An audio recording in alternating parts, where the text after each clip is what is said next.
After nearly 8 years of fighting and more than 4 years of negotiations, much of them in secret, talks in Paris finally yielded results. Late in 1972, the North Vietnamese government officially agreed to the terms of the Paris Peace Accords. There would be an immediate ceasefire. Armies from both countries would hold their positions. U.S. troops would withdraw in 60 days, and the South Vietnamese government would start negotiations with the Viet Cong for free and democratic elections with the eventual goal of reunifying Vietnam.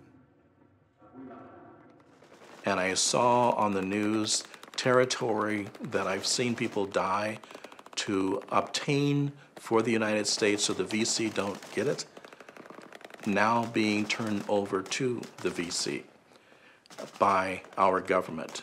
And that was very disheartening. That was kind of a low shot to the gut, if you will, in seeing those things. South Vietnamese troops were given control of their own fate. On January 28, 1973, withdrawal of U.S. combat troops began, and by March, all but advisors and Marine Guards returned to America.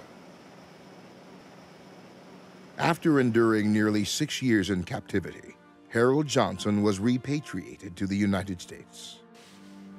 Well, it finally happened. A lot of times when you're being interrogated, that was the thing that gave us strength, was you're going to have to stay here. One of these days I'm going out of here.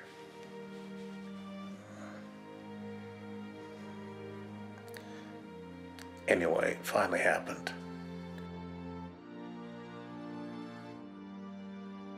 Out of the airplane, there are all these people. So I get down, say a few words, you know, and then I go, they say, go to this red carpet. There's a red carpet there, you can see that much. And this shadow comes flying to the air. That's Linda.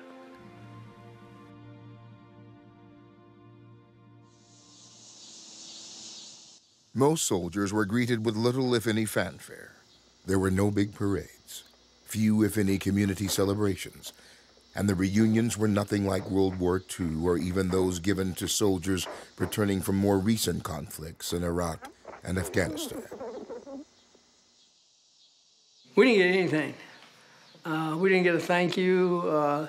The emotional pain.